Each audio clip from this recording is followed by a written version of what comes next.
Good morning. Welcome to this morning's meditation. And greetings to all of you who are joining us online today. Thank you for being with us as we connect in consciousness. My name is Judy Poteet, and I am your practitioner for the day. So please take a few moments to silence your cell phones so that we can have an uninterrupted time.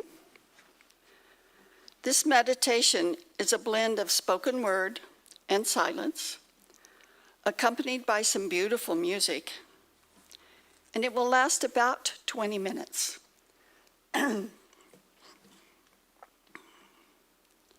There's only one life. That life is God. That life is perfect, whole, complete, lacking nothing. Everything needed is available. That life is my life now.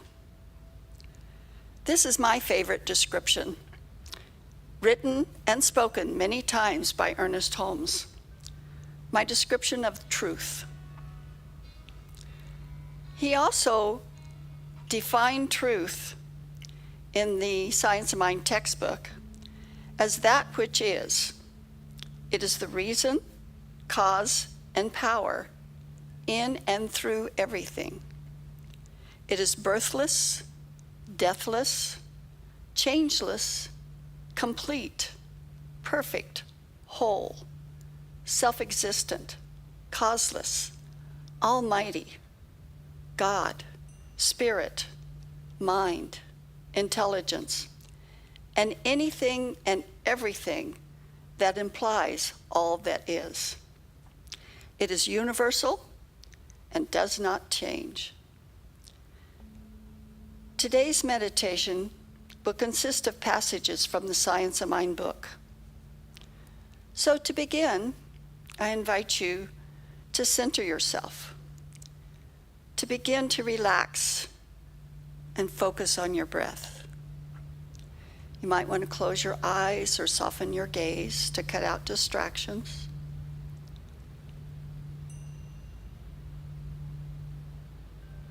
Bring yourself into this awareness of this moment.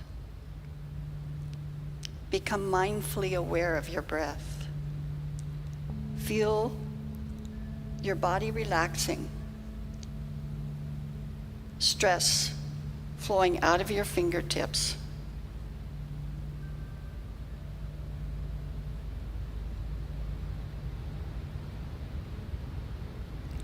Out of your toes,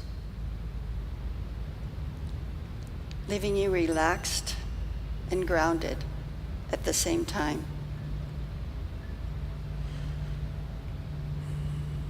Notice your breath in your heart space.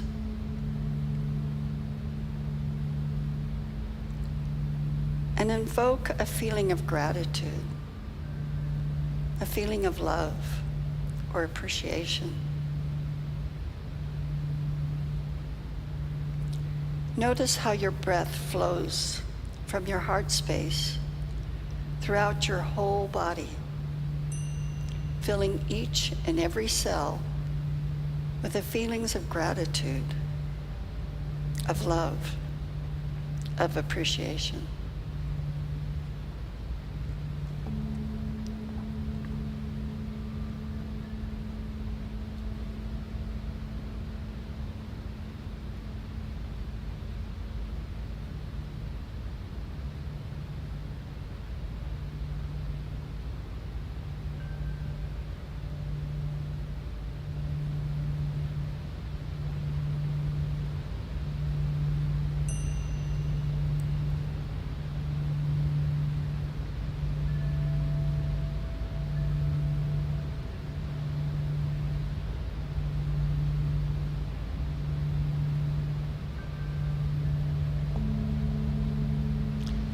Become conscious that God, Spirit, the divine, is all there is.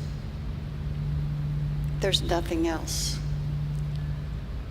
Recognize that the Spirit of truth is your spirit. Know that the consciousness of love guides and directs.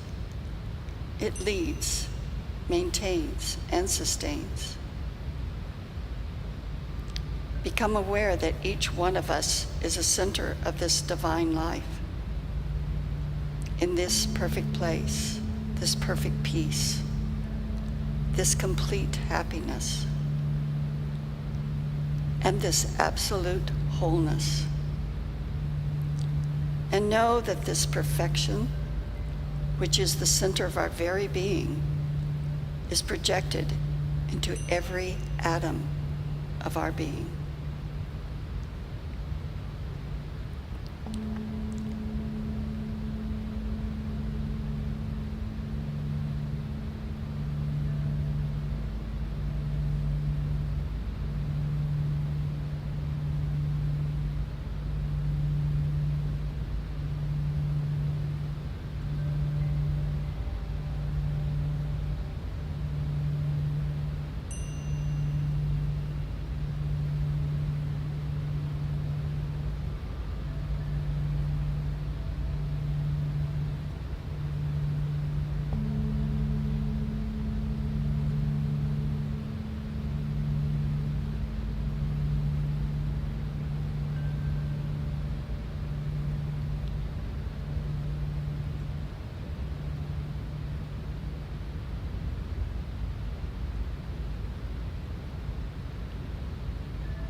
To pray in spirit and in truth means to recognize this indwelling spirit and to declare the truth about its activity through us. Speak in this inner silence and say, I am one with the Almighty. I am one with all life, with all power, with all presence. I am. I am. I am. Listen to the silence. From out of the seeming void, the voice of peace will answer the waiting soul. All is well. All is well. Know that good and God is with you. All life and all power. And never say again, I fear, but always, I trust.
The voice of truth speaks to me, through me.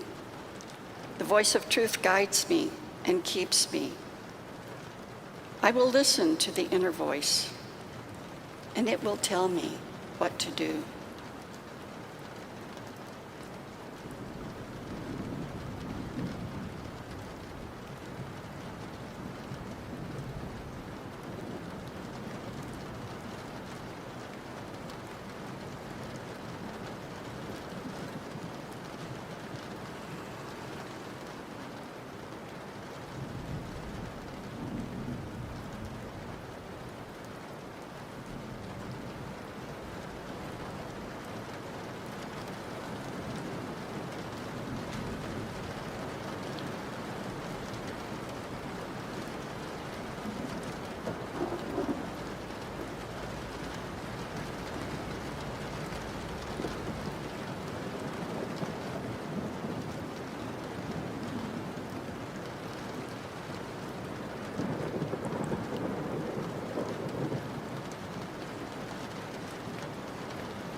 The unassailable truth and the irresistible word.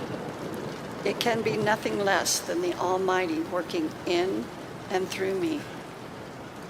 I will let this word of the Spirit go forth from my mouth and heal and bless the world. It shall be a strong tower unto all who call upon it. The truth is complete, whole, and perfect, and is within me now. My world is complete and perfect now.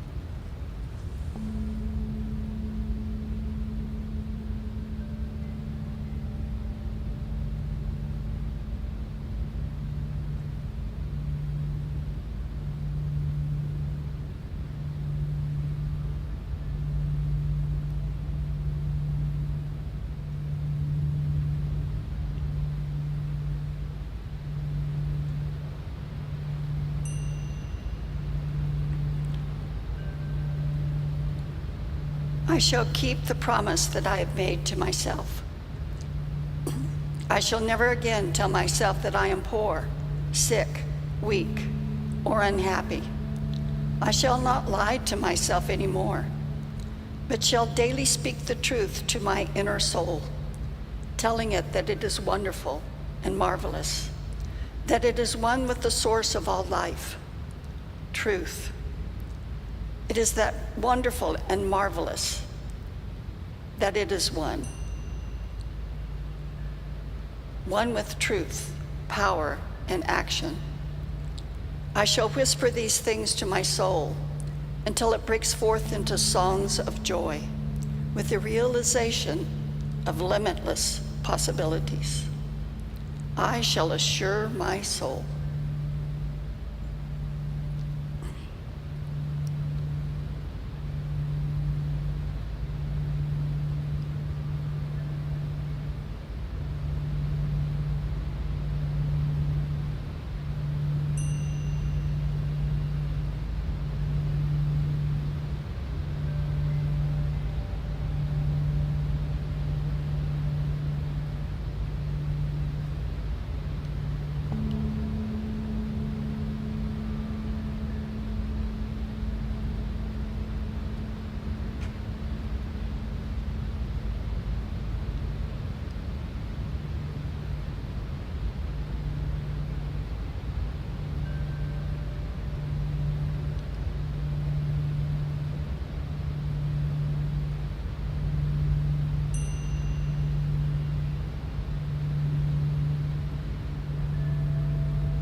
All of the life, truth, and love of the universe is now and forever flowing through my soul.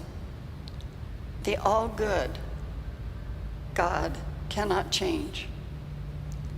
I shall always have access to my eternal God within me.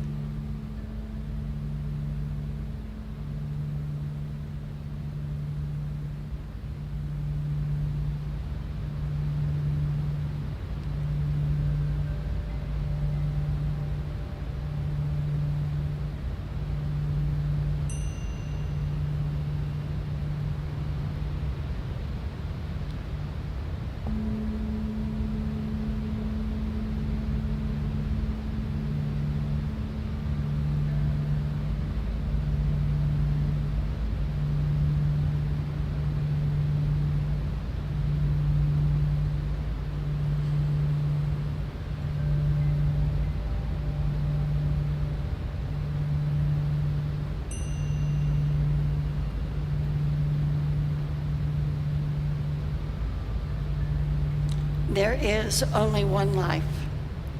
That life is God. That life is perfect, whole, complete, lacking nothing. Everything needed is available. And that life that is whole, complete, lacking nothing, everything needed is available, is my life now.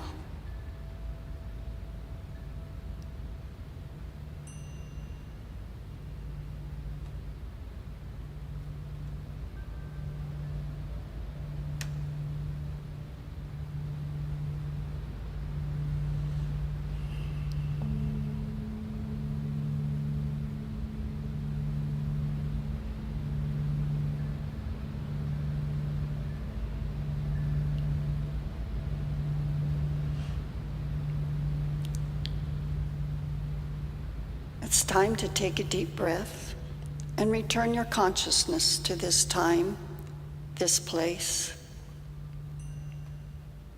You might want to take another deep breath and start moving your arms or your head. Feel the chair beneath you.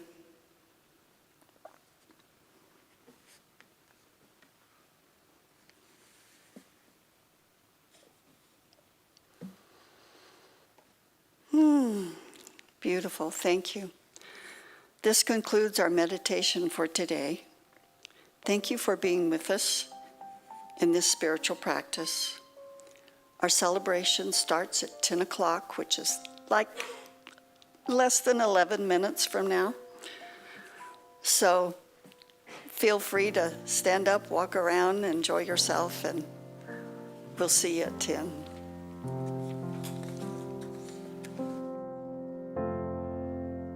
The one is ever seeking to manifest itself through you.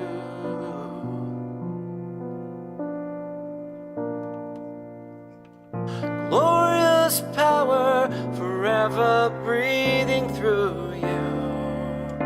And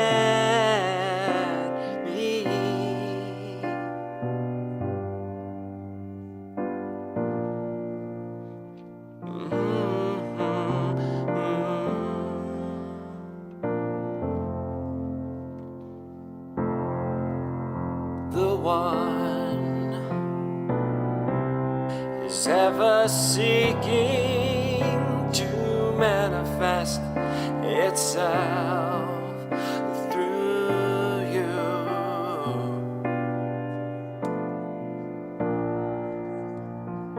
Glorious power forever breathing through you. And me, the one, oh, the one.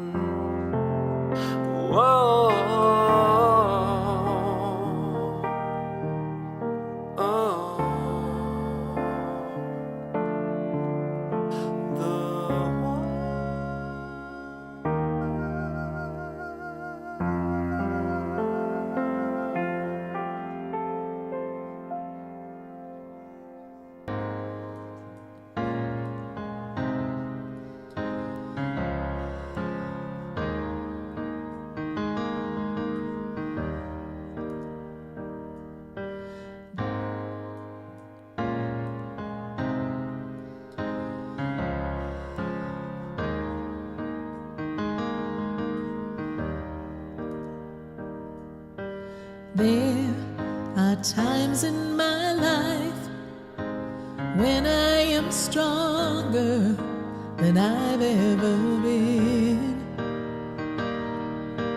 There are times in my life when I believe I can do no wrong.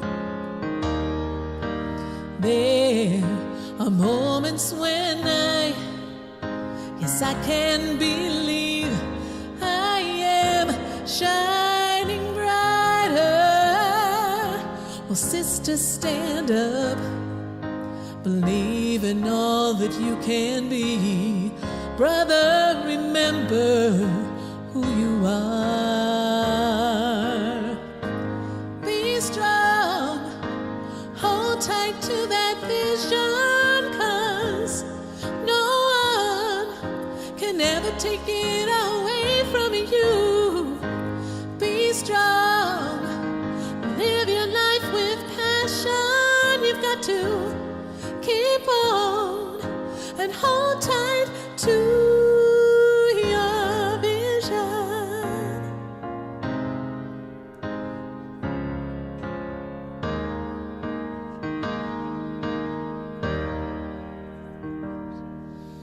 There are mountains to climb, more songs to sing, and tears to be cried.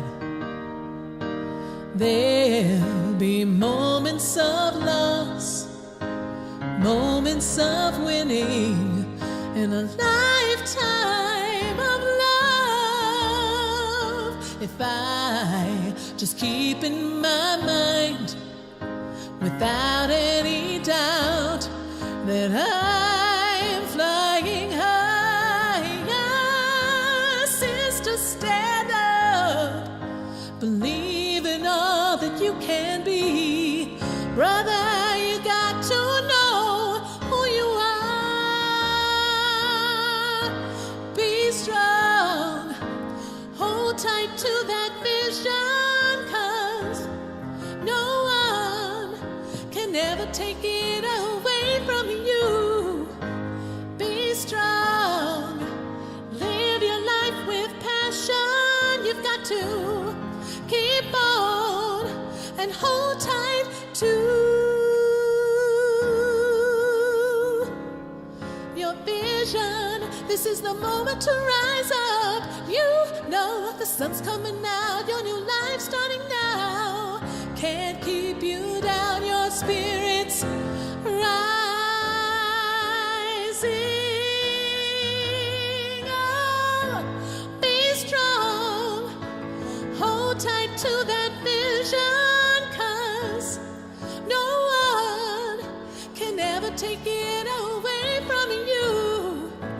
Be strong and live your life with passion. You got to keep on and hold tight to, surrender to the shining through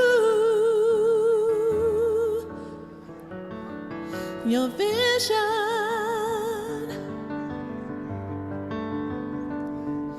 your vision.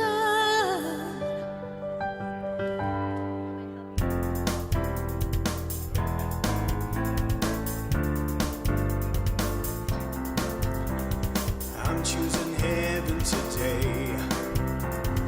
I'm choosing heaven today. I am walking the road of heaven right now, singing I'm choosing heaven today. I'm choosing joy today.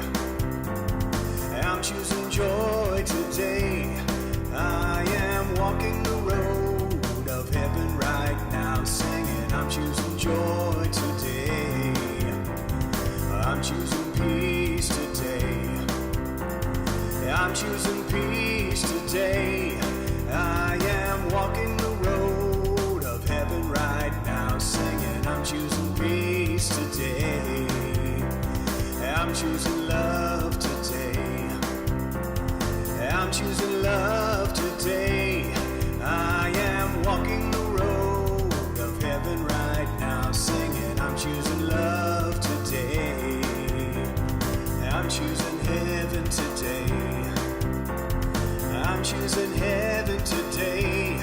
I am walking the road of heaven right now, singing, I'm choosing heaven today. I am walking the road of heaven right now, singing, I'm choosing heaven today.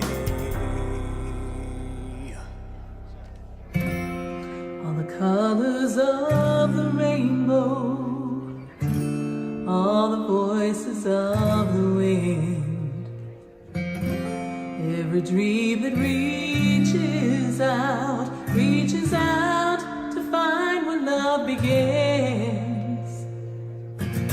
Every word of every story, every star in every sky, every corner of creation lives to testify.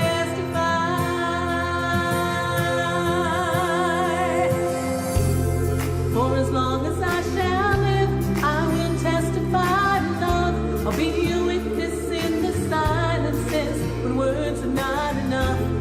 With every breath I take, I will give thanks to God above. For as long as I shall live, I will testify to love.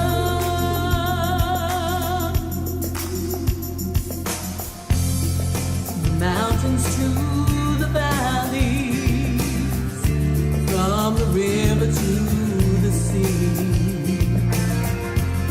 Every hand that reaches out, every hand that reaches out to offer peace. Every simple act of mercy, every step to kingdom come. All the hope in every heart, speak what love has done. For as long as I shall live, I will testify to love. I'll be a witness in the silences when words are not enough. With every breath I take, I will give thanks to God above. For as long as I shall live, I will testify. I will testify to love. For as long as I shall live, I will testify to love. I'll be a witness in the silence. Words are not enough. With every breath I take, I will give thanks to God above. For as long as I shall live, I will testify. For as long as I shall live, I will testify to love. I'll be a witness in the silences when words are not enough. With every breath I take, I will give thanks to God above. For as long as I shall live, I will testify to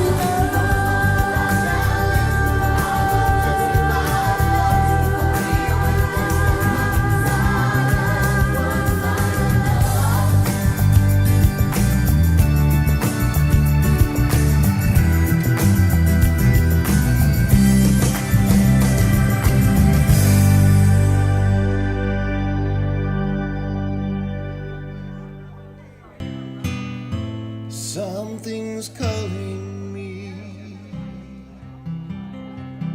It was like something was calling me and pulling me into a different direction. And then I found Center for Spiritual Living Greater Las Vegas.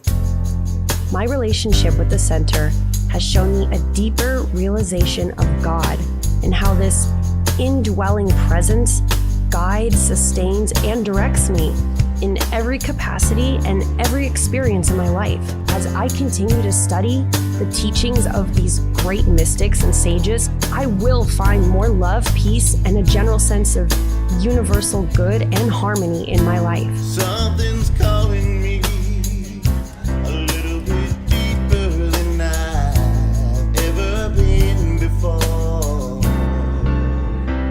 Is something calling you? Keeping it real, keeping it real, keeping it real, keeping it real, keeping it real with Reverend Laura. Keeping it real, keeping it real, keeping it real, keeping it real, keeping it real. forever long run.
This is Centered for Spiritual Living, Greater Las Vegas. At CSL Greater Las Vegas, it is our mission to inspire spiritual discovery through community connection, exploration, and celebration. This mission supports the all-inclusive vision of Centers for Spiritual Living worldwide, in which we envision a world that works for everyone and all of creation.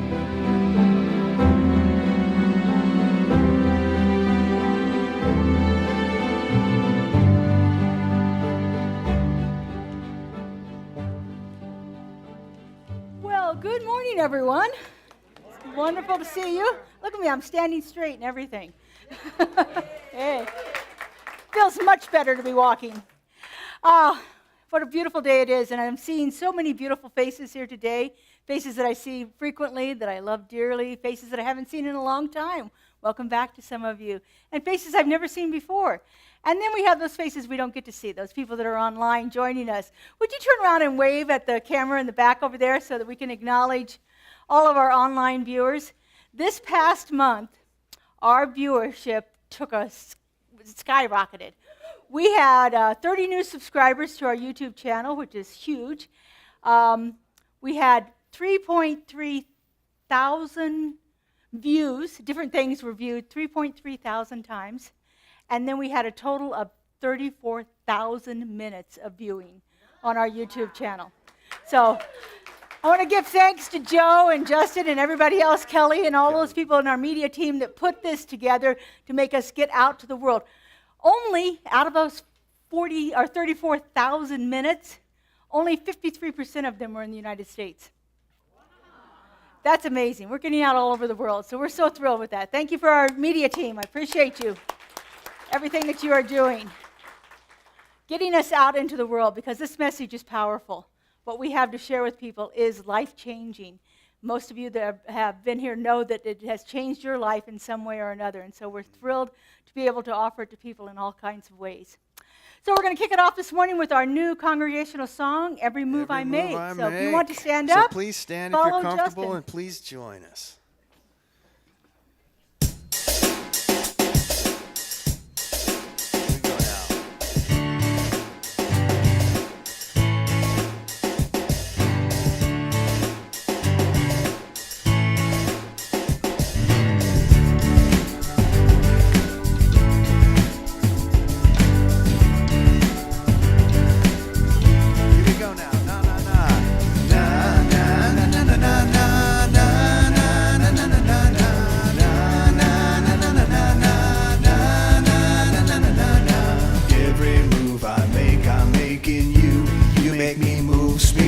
Every breath I breathe, I take in you. Every step I take in you.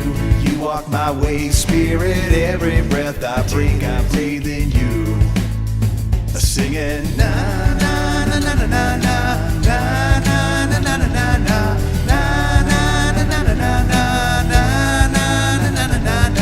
Every move I make, I'll make in you. You make me move, Spirit. Every breath I breathe, I take in you. Every step I take in you. You walk my way, Spirit. Every breath I take, I breathe in you. Waves of love and waves of grace. Everywhere I look, I see God's face. God's love has transformed me. I know that this love is all of me. Na na na na na na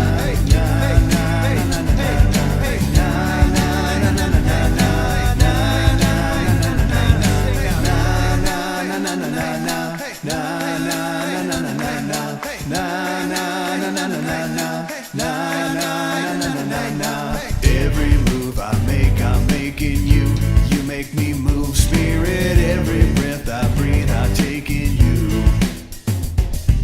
Every step I take in you. You walk my way, Spirit. Every breath I breathe, I take in you.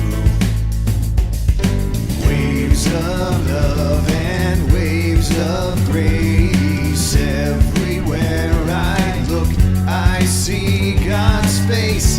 God's love has transformed me. I know that this love is all of me.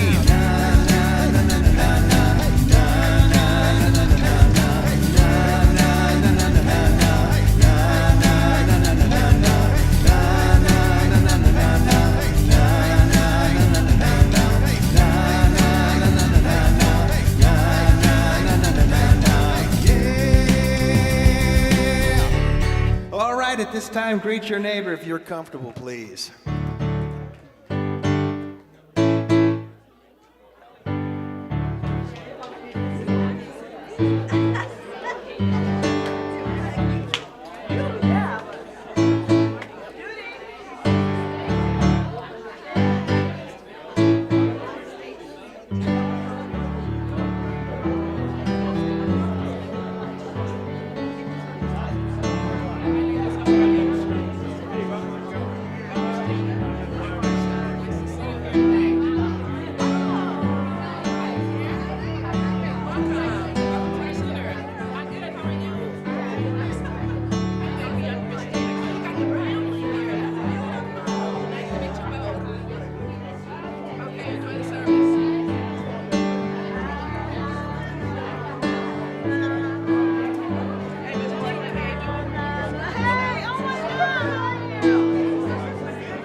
I know, it's just so much fun visiting with each other. Such a joy to see it. So we're going to shift our energy a little bit and go into that more contemplative time of our service. I'm going to invite up our practitioner of the day, Judy Petit, who's going to give us our affirmation and invocation, accompanied by Justin. I think you're doing sanctuary, right? Sanctuary. All right. Yeah. Good morning. And for many of you, good morning again. I'm going to read actually, I think we can all read the affirmation together because it's already on the screen, so I don't have to read it to you. Ready? Feeling into my heart, I speak words of love for myself and others.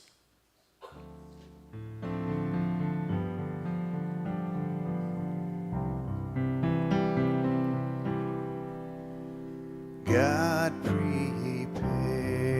me to be a sanctuary,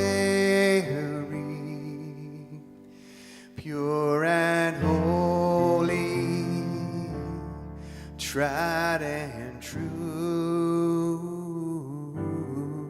with thanksgiving. I'll be a living sanctuary as you. All right, join me now.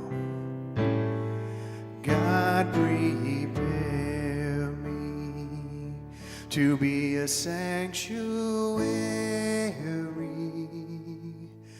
pure and holy, tried and true, with thanksgiving. I'll be a living sanctuary as you. I recognize that there is only one life, one love, one peace, one source, one divine intelligence, dynamic creative power. It is right here, right now, as our sanctuary, as we express ourselves as that one, knowing the truth of our magnificence, knowing the truth of our beauty, the truth of our wholeness.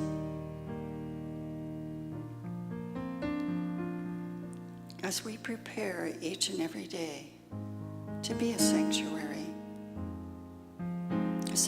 of hope, of peace, of joy, of beauty. And I know each and every person is blessed with this knowing.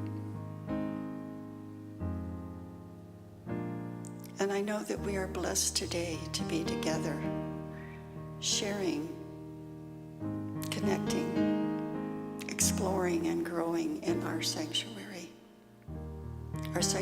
of truth, of beauty, of joy. And knowing this is so, and all is well, I simply say, and so it is. God, prepare me to be a sanctuary,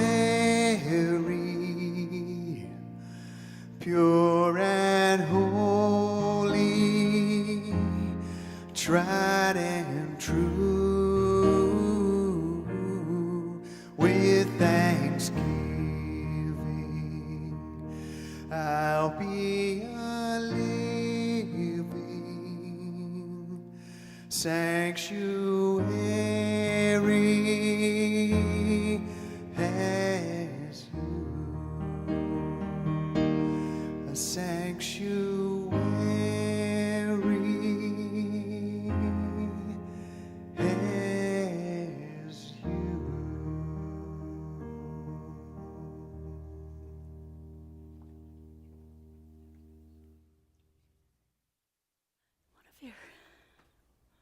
We are blessed, are we not? Look who's back to join us.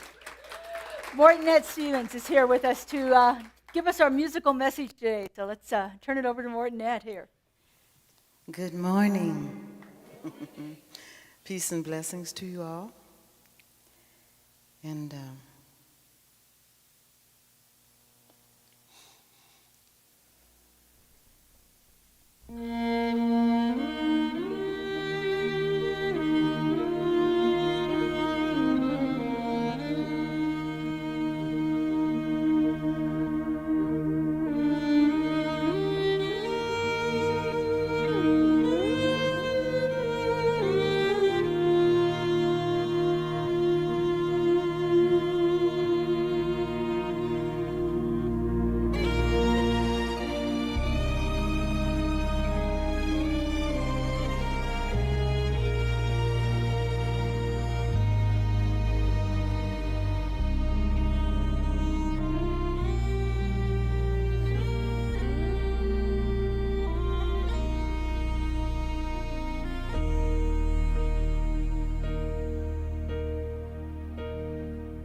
troubles come and my heart burdened be, then I am still and I will wait here in the silence until you come and sit a while with me.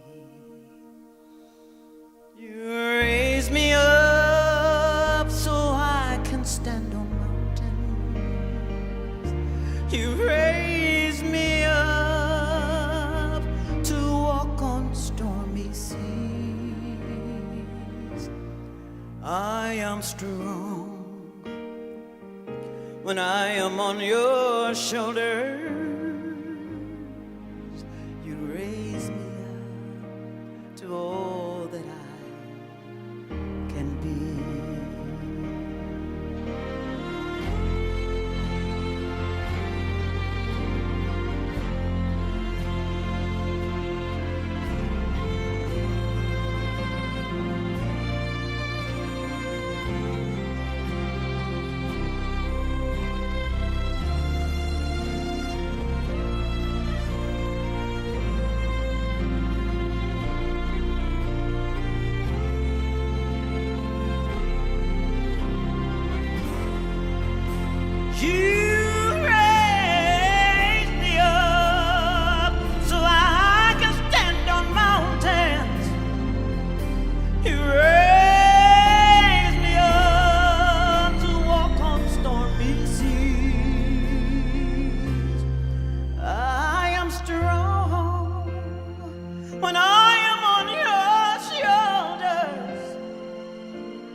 can be.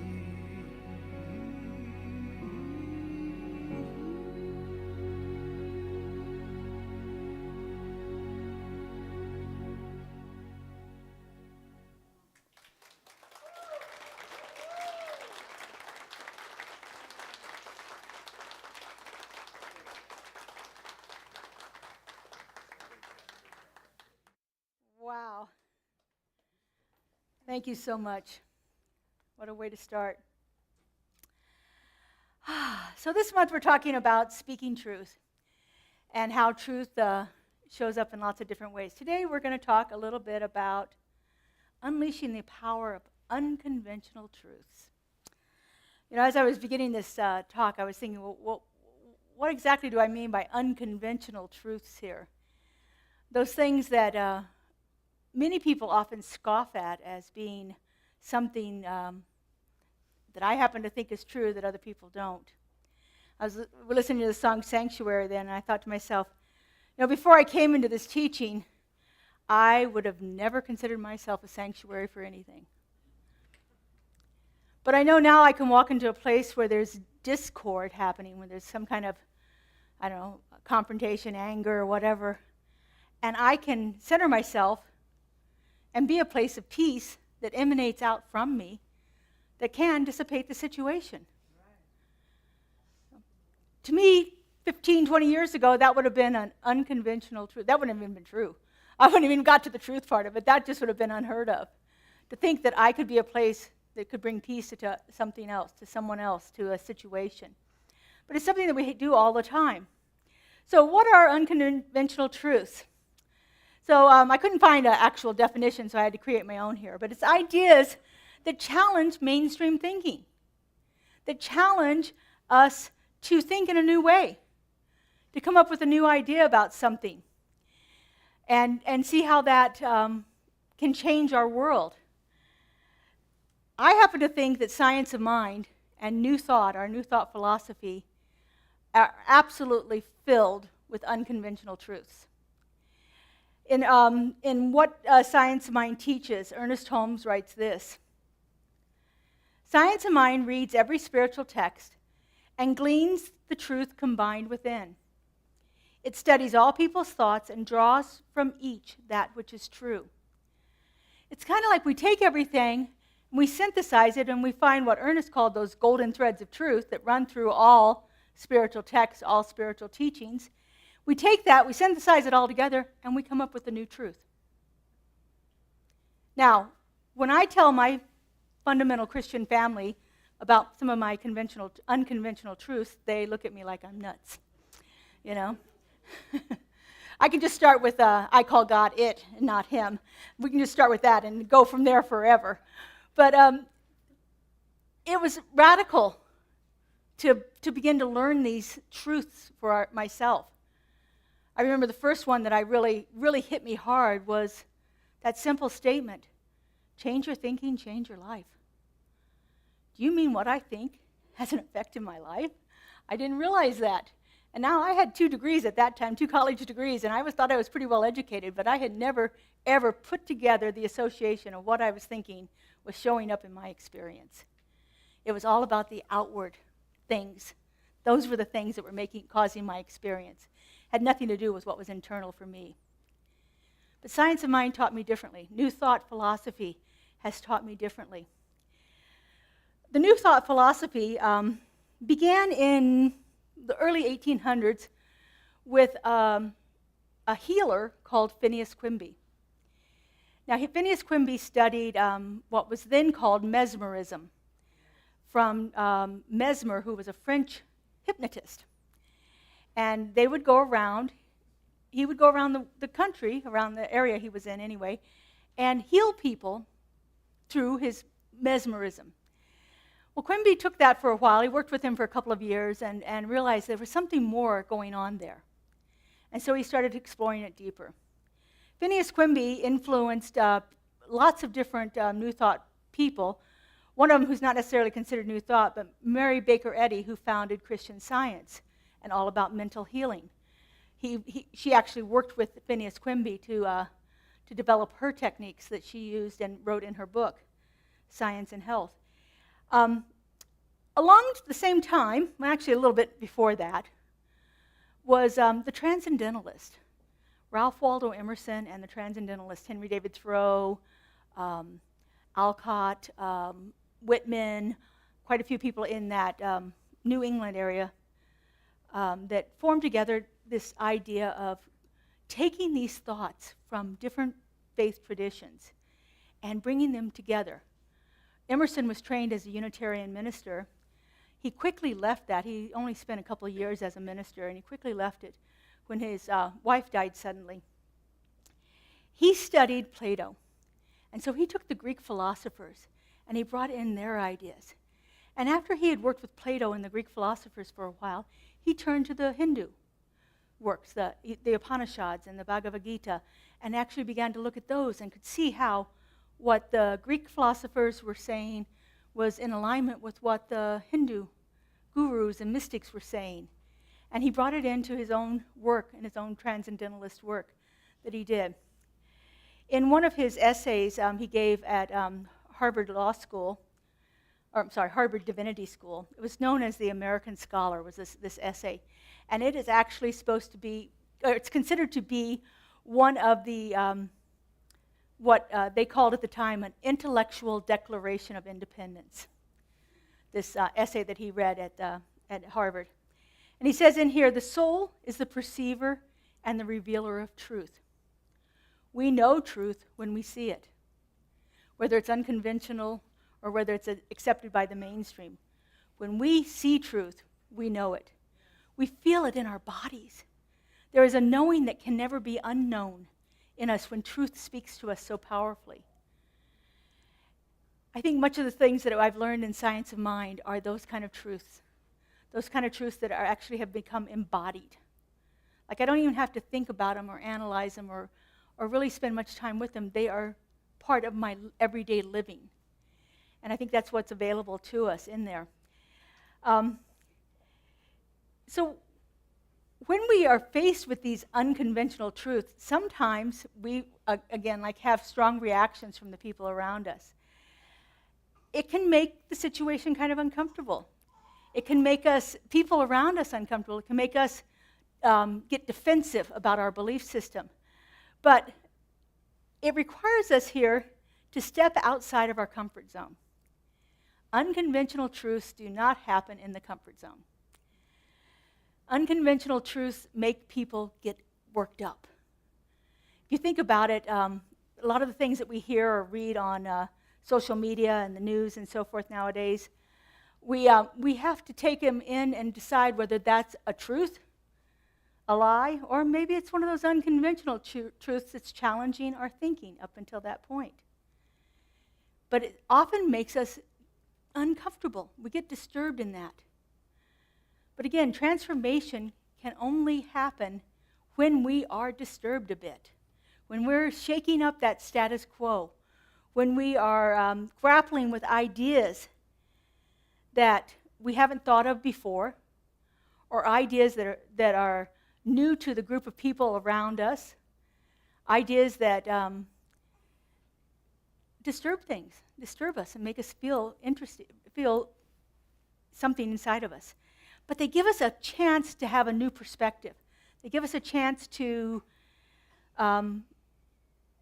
change what we're doing in favor of our personal evolution. They give us an opportunity to really uplift ourselves in consciousness. You know, as Sir Ernest says, we're on that ever upward spiraling evolution of consciousness. And unconventional truths can catapult us. They can kick us up to the next level very quickly in there. Emerson goes on to say in that same essay, he says, a mind once stretched by a new idea never returns to its original dimensions. How many of you that came from a different faith tradition could go back to it today? Yeah. For the most part, we can't. We can't go back to being the way that we were before. It just doesn't even feel right. Even if I don't want to practice this anymore, I can't regress and go back to what I believed before. It just doesn't work for me. And I have seen some people that are able to do that, and they did it because what was happening was so disturbing they couldn't stand it.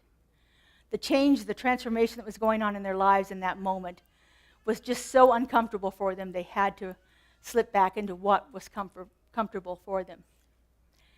So these unconventional truths that we have that form the basis of science of mind, that form the basis of New Thought, our religion that we study here, they are things that shift the world, that change the world. As we grow in our understanding of these truths, then the world shifts around us. First, by shifting our own individual world. And then, as the same thing I said with the sanctuary, when I become a place of knowing that truth, it radiates out from within me. As each one of us become a place that knows these fundamental truths, we change the world around us. Often in small, subtle ways, and sometimes in ways that shift us on an evolutionary leap. In physics, in quantum physics, they call that the quantum leap, or a discontinuous event. In other words, we had this one thing, we were at this one place, and all of a sudden, boom, we're over here. Unconventional truths catapult us forward in that quantum leap of understanding. In one of Ernest's books, Love and Law, he wrote this: "One of the great truths of metaphysics is God can only become to the individual what God can become through the individual." So we have to begin to internalize those individual truths for ourselves before they can outpicture in our experience, because it has to come through us. Spirit always moves through us. That's the only way it works in the world, is through each of its creation. And so as we begin to understand it, we open up that space that allows Spirit to pour forth. And that changes the world around us. Science of mind, our philosophy that we practice here, is a way of understanding our connection with Spirit more than we can do in any other way that I've found. It's a way that we can open ourselves up to these truths that may have been niggling at the back of our mind, may have been there on the outskirts, but once we begin to take a little bit of time with it, spend time in meditation, spend time in contemplation, use our spiritual mind treatment as prayer to move us to a greater understanding. This is from the Science of Mind text. Ernest says, "The science of mind leads us into new and better realization of our unity with the cosmos, pointing us to spiritual truths which we must practice for ourselves. We will never understand truth until we put it into action, until we actually take it in and experiment with it and see what we can change in our world because of that. These unconventional truths invite us to look beyond the surface level. They invite us to look into a reality that we might not have considered before, to question that status quo, to tear down those facades that seem to be the way we thought the world was.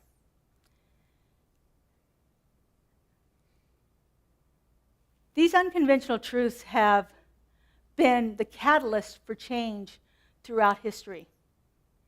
Even before we wrote history, unconventional truths were practiced. As I was writing this talk on Wednesday, I had this visual come to me of prehistoric humans in a cave, freezing. It's ice age, they're cold, they're wrapped in what furs they can find, they're shivering in corners of this cave trying to stay warm. And here comes this one cave woman with a bison shoulder blade, loaded with coals from a fire that has been started by lightning. And she brings those into the cave and drops them on a pile of wood. And everybody around her freaks out because there's fire now in the cave. Oh my God, it's going to kill us. You know, all of the turmoil, because that's all they knew fire was. But this one person had an unconventional truth, like, maybe I can use that. Maybe we can take that and harness it and change our lives. And it took a while for the people to come around, because they were scared of the fire. I think that's been what has happened throughout all of history. These ideas of someone breaking free from the status quo, having the courage to step out and say, no, that's not the way it is. That doesn't have to be that way. We think back to Galileo. He spent the last 10 years of his life in house of prison. He was imprisoned in his house by the Inquisition because he had the audacity to say that the world was not the center of the universe, that the earth was not the center of the universe. How dare he? They had to keep him isolated so he wouldn't tell anybody else this. That was a very unconventional truth to the inquisitors of the time from the Catholic religion that were stamping out anything that wasn't status quo, anything that didn't reflect what their belief system was. Martin Luther had to sneak out in the middle of the night to nail his treatise to the doors of the church to say there's something different than the Catholic Church. There's something different here. There's a different way of thinking. They sought him for a long time. He was in a lot of trouble for that. You know, we have modern day accounts of this. We have the amazing Rosa Parks. Challenge the status quo. I'm not going to stand while somebody else sits. I'm tired. I have the right to sit just as anybody else does on a bus. It was uncomfortable for everyone around her, that's for sure. They wanted her to get in line, conform, do what she was told. I think that's been the reaction to many of our world's greatest challenges and triumphs that we've experienced in our life. Changing that status quo, getting to a place where we don't have to believe what everybody else says is true, that we can discern the truth for ourselves, practice it, internalize it, and then live our lives from it. Unconventional truths, they're often met with controversy, resistance, rejection, sometimes downright anger. Some people who have spoken unconventional truths have been hunted for their lives. How dare they try to change the way things are? But that is the only thing that has ever changed our world, is to embrace something that others hadn't thought of before, to embrace it in a way that hadn't been thought of before. This is what leads us to living that life, that exceptional life, that life of freedom, of joy, of a sense of accomplishment, a sense of our place and our rightness in the world. When we can take an unconventional truth, internalize that, make that our truth, make that our way of being, then we have an opportunity to shift not only our lives, but the world around us. Sometimes it's slow. Sometimes it catalyzes the entire world around it. Sometimes the change is so radical that the world is never the same again. Ralph Waldo Emerson goes on to say in the American Scholar essay, freedom is achieved by a willingness to reject old concepts and to explore for oneself the accuracy of all claims. And so that's what I invite you to do. In fact, I challenge you to do that.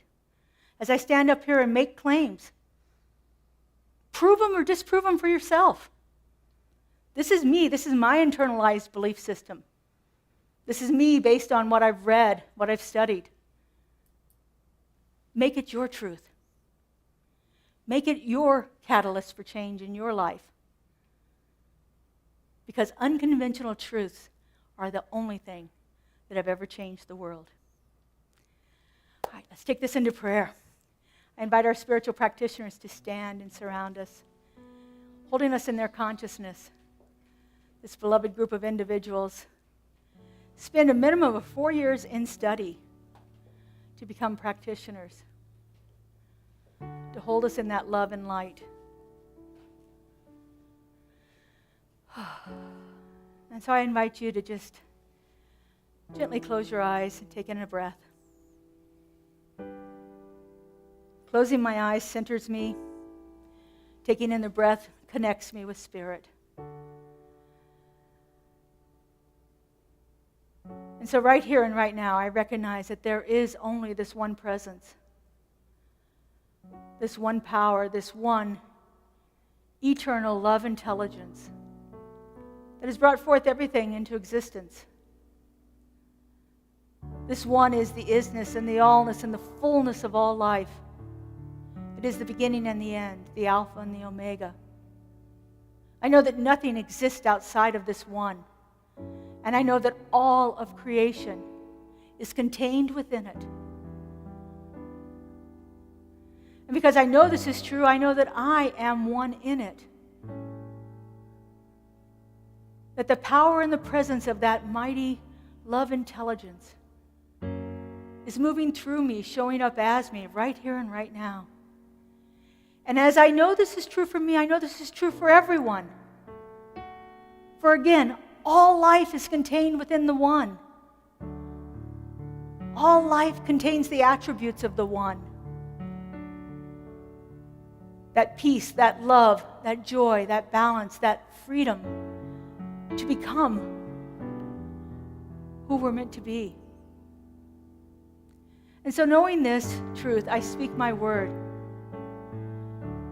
I know that right here and right now, each one of us is on a precipice of evolutionary change.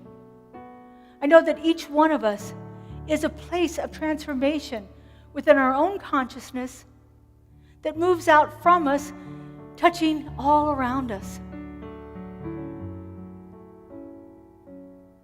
I know that sometimes this takes a great act of courage, and sometimes it takes a small act of kindness.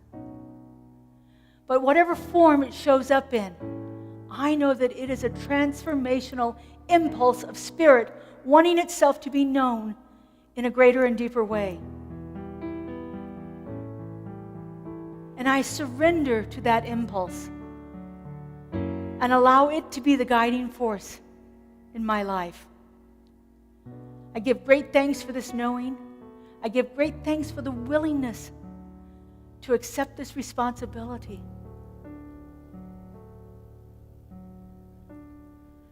And I simply release this word into the law, into that creative mind that always says yes, knows no limits, no lack, no hesitation. Simply yes. I let it be, and I let it go. And so it is. I release and I let go. I let the Spirit run my life, and my heart is open wide.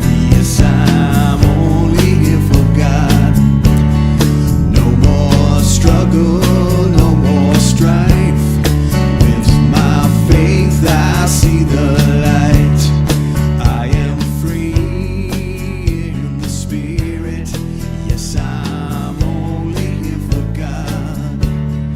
I release and I let go. I let the Spirit run my life, and my heart is open wide. Yes, I'm only here for God.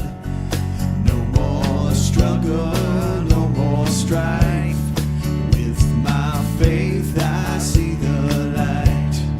I am free in the Spirit. Yes, I'm only here for God. No more struggle, no more strife. With my faith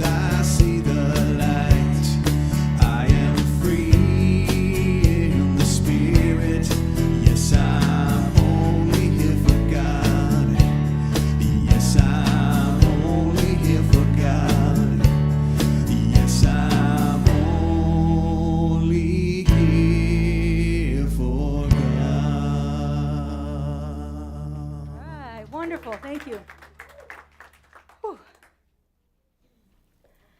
All right, now is that time in our service when we have an opportunity to support our center through your conscious donations. We gratefully receive your cash and check donations here today. But if you'd like to give electronically, we have several different ways. You can Zelle, if you like to do that. I'm finding that pretty easy to pay a lot of bills lately. Text to give, and you can go to our website and donate online too. So if you would, hold your offering over your heart. If you are given electronically, just put your hand over your heart. If you're given previously or giving in a later date, just put your hand over your heart. Repeat after me. This gift I give This gift I give goes forth from me, goes forth from me, does amazing and miraculous things, does amazing and miraculous things, and returns to me in kind, and returns to me in kind, pressed down and overflowing. pressed down and overflowing. And so it is. So it is. What are we singing? Money is Money. Money is coming to me.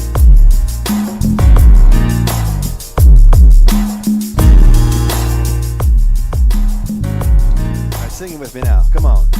Money is a-coming to me easily and effortlessly. Money is a-coming to me.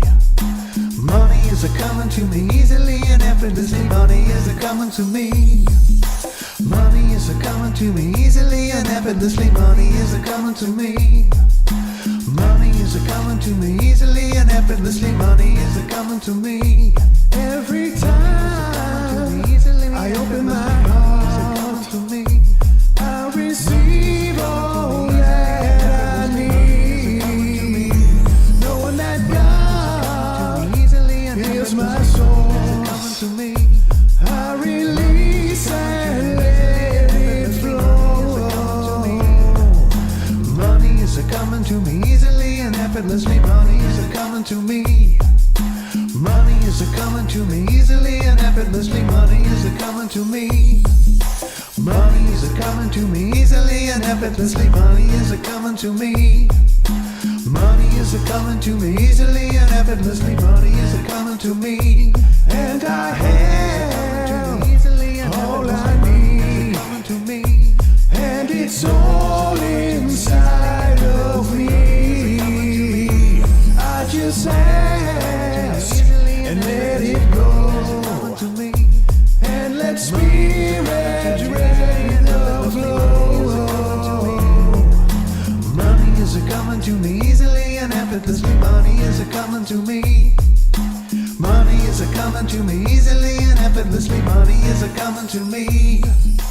Money is a-coming to me easily and effortlessly. Money is a-coming to me. Money is a-coming to me easily and effortlessly. Money is a-coming to me. Beautiful. Thank you.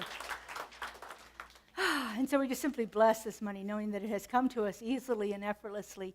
It goes forth from us easily and effortlessly, touching lives, changing the world. It shows up as unconventional truth in all that we are and all that we do. We are so blessed, and so it is. So it is. It is. Mornette.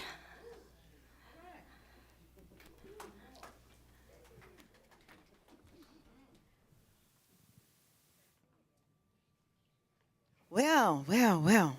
This is a great service. Thank you for having me. And I wanted to touch on something before I start this next song. Reverend Laura, she reminded us of unconventional truths.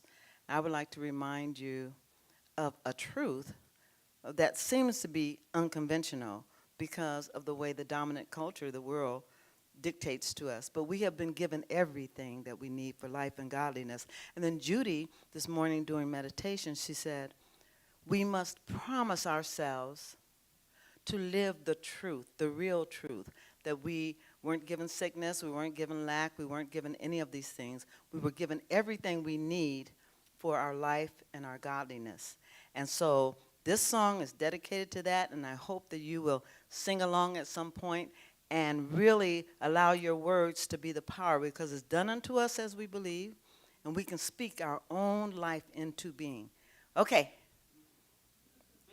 Yeah, right? Hey!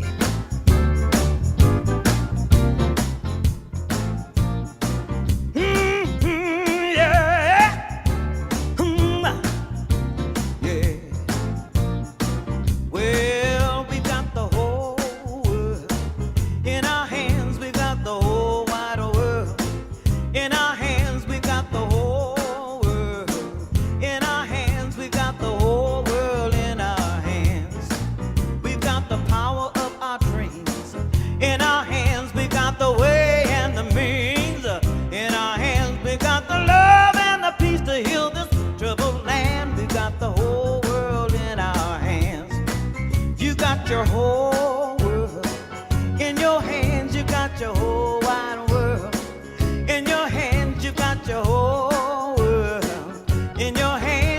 your whole world in your hands. You got the power of your dreams in your hands. You got the way and the means in your hands. You got the love and the peace to heal this troubled land. You got your world in your hands. Yeah. Now I want you to sing along, and I'm going to tell you, you got your whole world in your hands. No, I'm going to say, you say, I've got my whole world in my hands. Okay? You got your whole world in my hands. I've got my whole wide world in my hands. I got my whole world in my hands. I got my whole world in my hands. Okay, here we go. You got your whole world. You got your whole wide world. You got your whole world. You got your whole world in your hands. Now, you got the power of your dreams. You got the way and the means. You got the love and the peace. Let's heal this troubled land. You got the world in your hands. You got the whole world in your hands. You got the whole wide world in your hands. You got the whole world in your hands. You got the whole world in your hands. You got the power of your dreams. You got the way and the means. You got the love and the peace to heal this troubled land. You got this world in your hands. Yes, we do. We got the whole world in our hands. We got the whole wide world in our hands. We got the whole world in our hands. We got the whole world in our hands. We got the whole world in our hands. We got the whole wide world in our hands. We got the whole world in our hands. We got the whole world in our hands. So as you go through your week, remember that. And remember there's power in the spoken word. And as you say that, it is your truth. Unconventional in this world, but the truth. Okay? Love you. You got the whole world in your hands.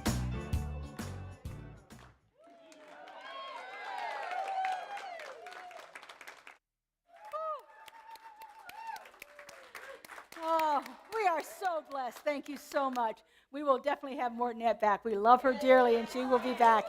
So we are building our music ministry by bringing in extra guests each month. So we are so blessed that you're our first extra guest. So thank you. Thank you. All right, so I'm going to invite Charlotte Parker up here to tell us a little bit about Gourmets for God. Here. There you are. I made it. Good morning. I have a question for you. How many of you have already started bidding? All right, take a look around. Those of you who haven't, you need to get started. I want to tell you that when I first heard of Gourmet for God, I thought, what are they even talking about? I don't get this. And then I volunteered and I got involved. So this is a pitch for getting involved by volunteering as well. But I got involved and I learned what it was. And I am so excited. I can hardly wait for the first event.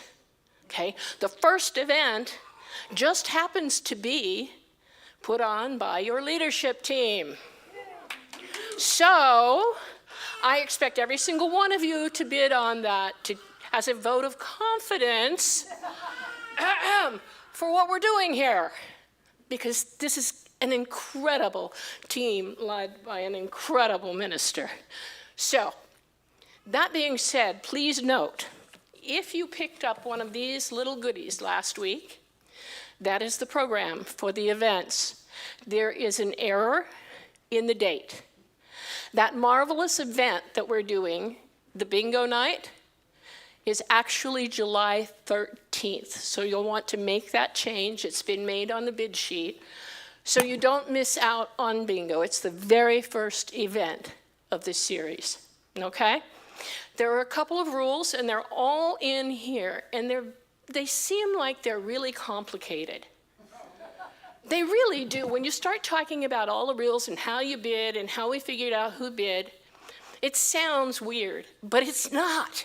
It's really, really simple. The first thing you do is get one of these cards, fill it out, and give it back to whoever's standing at the little table.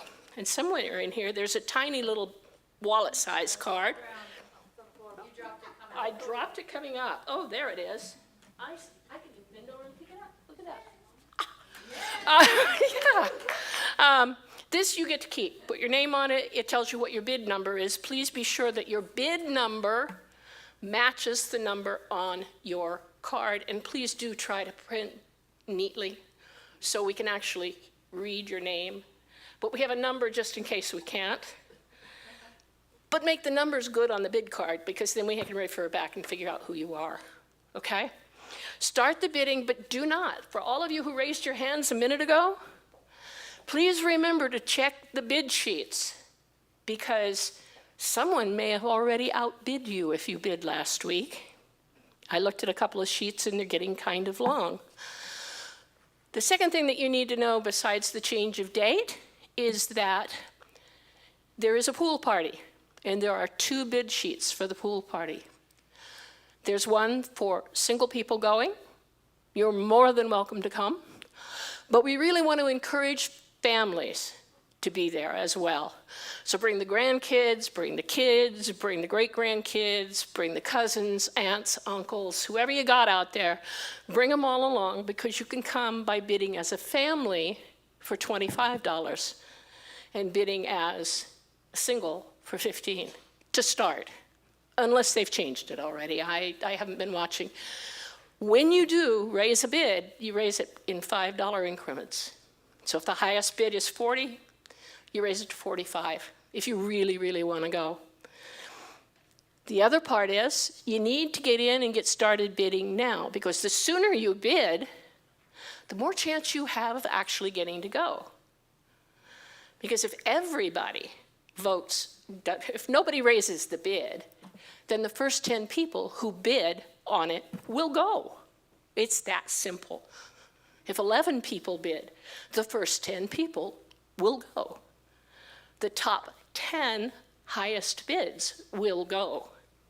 Okay? Does that make sense? That's why I said it gets a little complicated. It's all in the book. If you didn't pick one up last week, you need to pick it up today.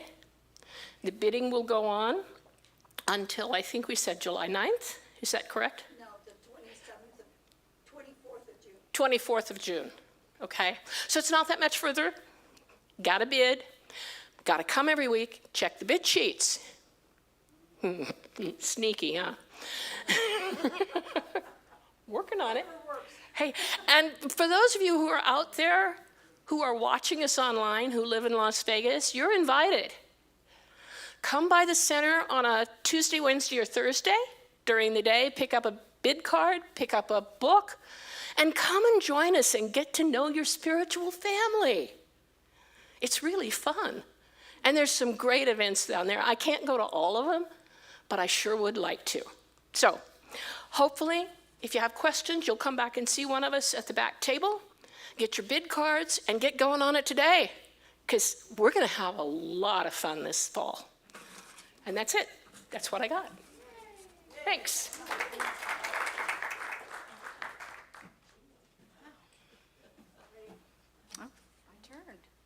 Well, I've got my bids in, and I'm checking them again today because I've waited years now for Gourmets for God to come back, and I'm so excited to do all of the things.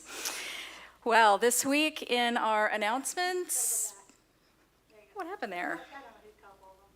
All right, in our announcements, a couple quick hits for you today. Walking the Path is taking off this summer. We'll be back in September, so stay tuned for dates for that.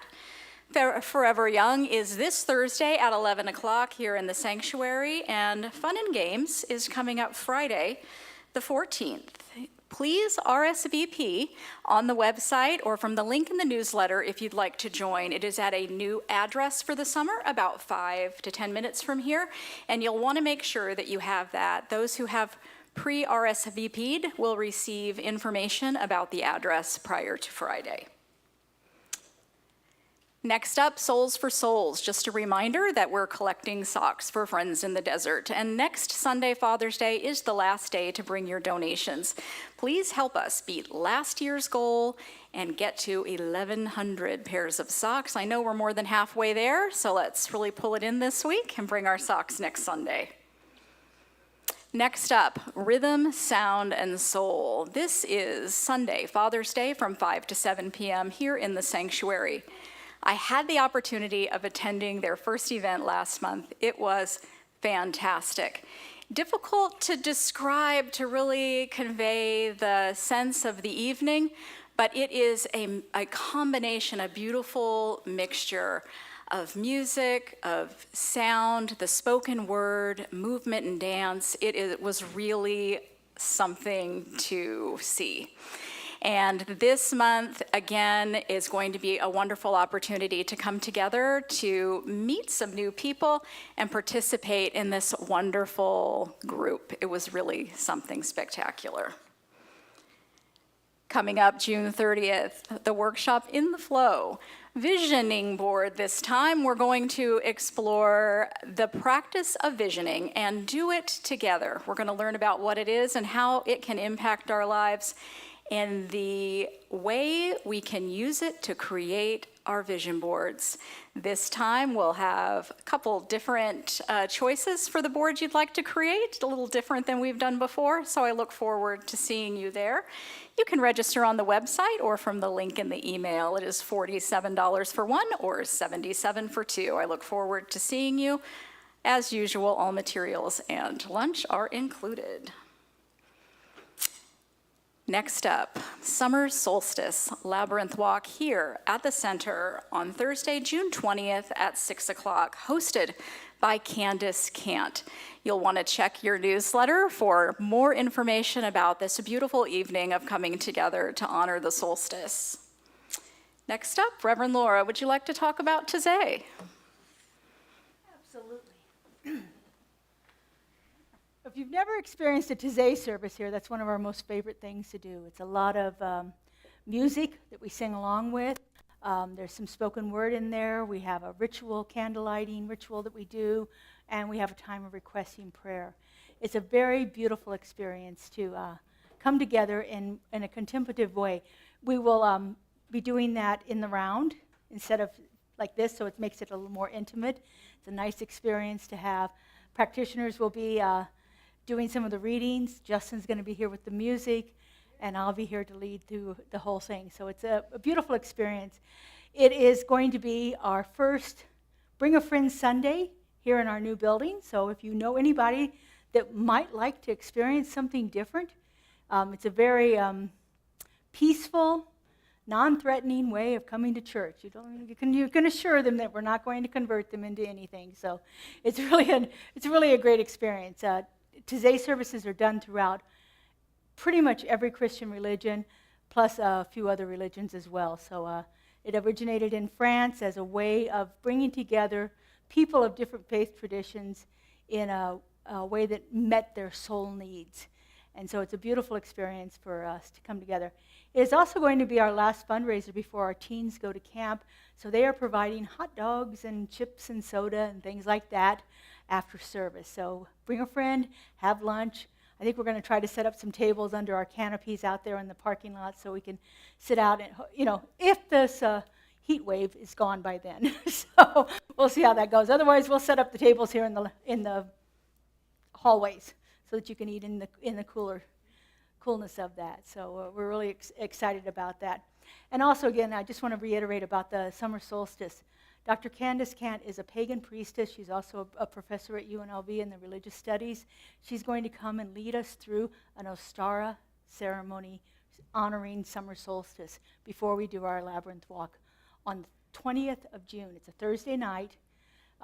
Because it's a leap year, or last year was a leap year, we're one day ahead on the solstice. So I kept saying, no, it's the 21st. And they're like, no, it's not. It's the 20th.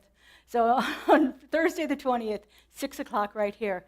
It's a great experience. Again, come and try something different than you might not have experienced before. All right, I think that pretty much does us for the day. We don't need the chairs stacked. We don't need the chairs stacked today. We can leave the chairs just where they are.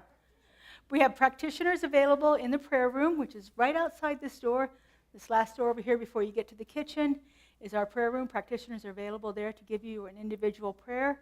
If you have something you want to work through in your life, they're happy to know the truth for you. If things are going beautifully in your life and you want it to continue, they're happy to know the truth for you. So give yourself a gift of having a personal one-on-one spiritual mind treatment. All right. See, that's it. Yeah. Okay, would you stand, please? And we'll do our benediction for the month here. Talking about truth. This one, by the way, came from Ernest Holmes' book, 365 Science of Mind. All right. Repeat after me, please. I am aligned with the truth of my being. Truth of my being. I embrace love, freedom. I embrace love, freedom, Peace and abundance. peace, and abundance In all areas of my life. in all areas of my life. And so it And is. so it is. We're singing Blessing to the world. Blessing to the World. That's right.